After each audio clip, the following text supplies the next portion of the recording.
রবিউল আউয়াল মাস তাই কোটি কোটি মুমিনের হৃদয়ে বিশেষ গুরুত্ব বহন করে। এই মাসকে ঘিরে রয়েছে নানা মত ও নানা আলোচনা। আজকের ভিডিওতে আমরা সংক্ষেপে জানবো রবিউল আউয়াল ও 12 রবিউল আউয়ালকে ঘিরে গুরুত্বপূর্ণ বিষয়গুলো।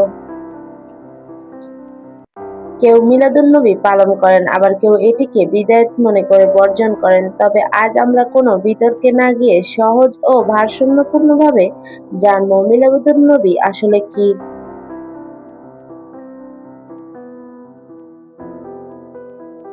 এর প্রচলন কিভাবে হলো এবং একজন মুসলিম নারী হিসেবে রবিউল আউয়াল মাসে আমাদের করণীয় কি।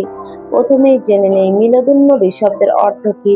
মিলাদ অর্থ জন্ম বা জন্মকাল, আর মিলাদুন্নবী অর্থ হলো নবী সাল্লাল্লাহু আলাইহি সাল্লামের জন্ম, তার পবিত্র জীবনকে স্মরণ করা। পরবর্তী সময়ে মুসলিম সমাজে নবীজির জন্ম, তার জীবন, চরিত্র ও শিক্ষা নিয়ে আলোচনা করার বিভিন্ন আয়োজন প্রচলিত হয়।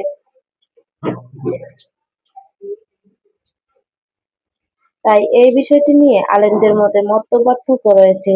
কেউ অনুমোদন করেছেন কিছু শর্তের সঙ্গে, আবার কেউ পালন না করার অধিক নিরাপদ মনে করছেন। সবচেয়ে গুরুত্বপূর্ণ বিষয় হলো মিলাদুন্নবী পালন করা ফরজ বা ওয়াজিব নয়, তাই কেউ পালন না করলেও দোষারোপ করা উচিত নয়। আবার কেউ নবীজির প্রতি ভালোবাসা থেকে শরীয়তের সীমার মধ্যে থেকে আলোচনা করলে তাকে গালি দেওয়া বা অপমান করা ঠিক নয়।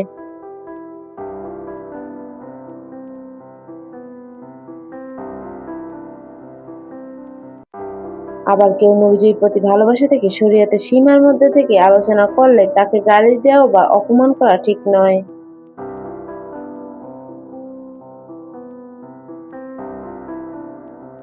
ইসলাম আমাদের মত পার্থক্যের মতো সুন্দর আচরণ করতে শিক্ষা দেয়। মিলাদ মাহফিলে কি থাকা উচিত, রাসূল সাল্লাল্লাহু আলাইহি সাল্লামের জীবনী আলোচনা করা,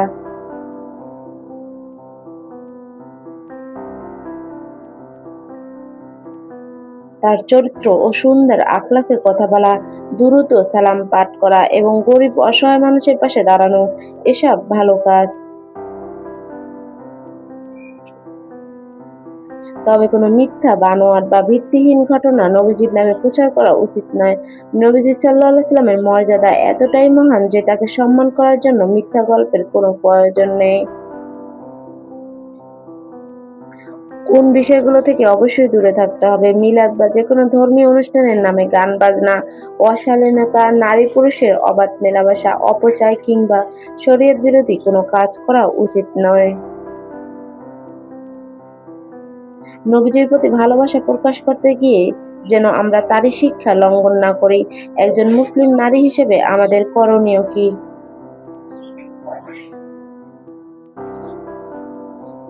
রবিউল আউয়াল মাসকে শুধু আনন্দ উৎসবের মাস না বানিয়ে নবী প্রেম ও আত্মশুদ্ধির মাস হিসেবে গ্রহণ করতে পারি। ঘরের কাজ করার সময় দুরূদ শরীফ পড়া, নবীজির সুন্নাহ শেখা এবং নিজের জীবনে তা বাস্তবায়ন করার চেষ্টা করা যায়। শুধু মুখে ভালোবাসা নয়, জীবনেও তার প্রমাণ চাই। আমরা যদি নবীজির প্রতি ভালোবাসার কথা বলি অথচ নামাজের ব্যাপারে অবহেলা করি, মানুষের সঙ্গে খারাপ আচরণ করি, মিথ্যা বলি বা অন্যের হক নষ্ট করি, তাহলে আমাদের নবী প্রেম পূর্ণতা পাবে কিভাবে?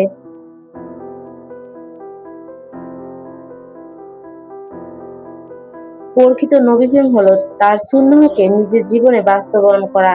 এই মাসে একটি সুন্নাহ নিজের জীবনে যোগ করুন।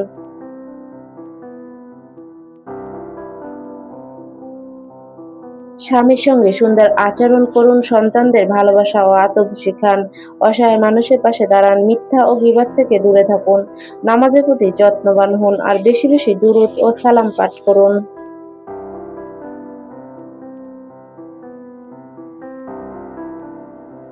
এগুলো হতে পারে নবীজির প্রতি আমাদের ভালোবাসার বাস্তব প্রকাশ। মতপার্থক্য নিয়ে ঝগড়া নয়।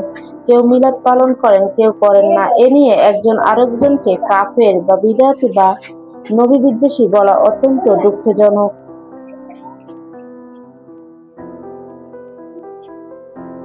যে ব্যক্তি পালন করেন না তার নিয়ত সম্পর্কে আমরা জানি না, আর যে ব্যক্তি পালন করেন তার নিয়ত আল্লাহ ভালো জানেন।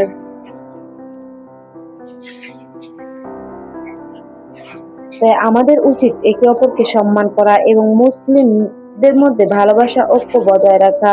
রবিউল আউয়ালের আসল শিক্ষা।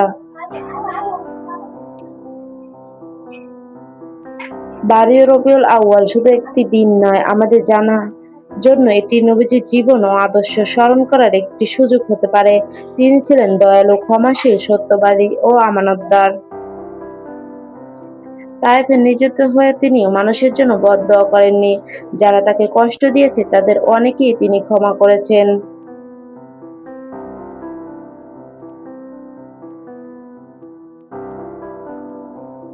তার জন্মের কথা স্মরণ করার পাশাপাশি তার চরিত্র আমাদের জীবনে ধারণ করতে হবে। খুশি হোক মানব কল্যাণে। এই উপলক্ষে অযথা অপচয় না করে কোনো গরিব মানুষকে খাবার দিতে পারেন, কোনো অসহায় শিশুর পড়াশোনায় সাহায্য করতে পারেন, কোনো অভাবী পরিবারের পাশে দাঁড়াতে পারেন। কারণ মানুষের মুখে হাসি ফোটানো এবং অসহায়ের পাশে দাঁড়ানো নবীজির শিক্ষারই অংশ।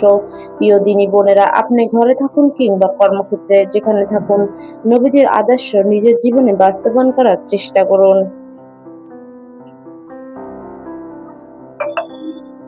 আপনার সন্তান যেন শুধু ১২ই রবিউল আউয়ালের কথা না জানে, বরং রাসূল সাল্লাল্লাহু আলাইহি ওয়াসাল্লামের জীবন, চরিত্র, সুন্নাহ সম্পর্কে জানতে পারে।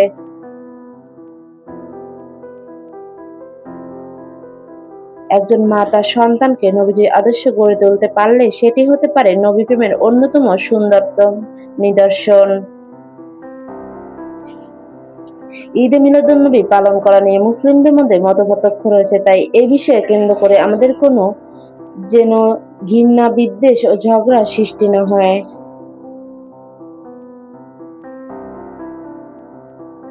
আমরা পালন করি বা না করি, আমাদের সবার মূল লক্ষ্য হওয়া উচিত রাসূল সাল্লাল্লাহু আলাইহি ওয়াসাল্লামকে ভালোবাসা, তার জীবন জানা এবং তার সুন্নাহ অনুসরণ করা।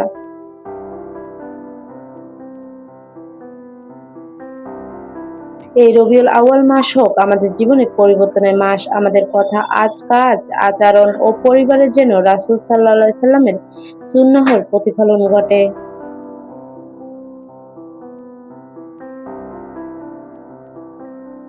বেশি বেশি দুরূদ ও সালাম পাঠ করুন। আল্লাহুম্মা সাল্লি আলা মুহাম্মাদি ওয়া আলা আলি মুহাম্মাদ। আল্লাহ তাআলা আমাদের অন্তরকে নবী প্রেমে পূর্ণ করুন এবং তার সুন্নাহ অনুযায়ী জীবন পরিচালনা করার তৌফিক দান করুন। আপনাদের জন্য এমন আরো সুন্দর ইসলামী আলোচনা নিয়ে আসতে পাশে আছে ফাতেমা নূরের আলো। ভিডিওটি ভালো লাগলে শেয়ার করুন এবং চ্যানেলটি সাবস্ক্রাইব করে পাশে থাকুন।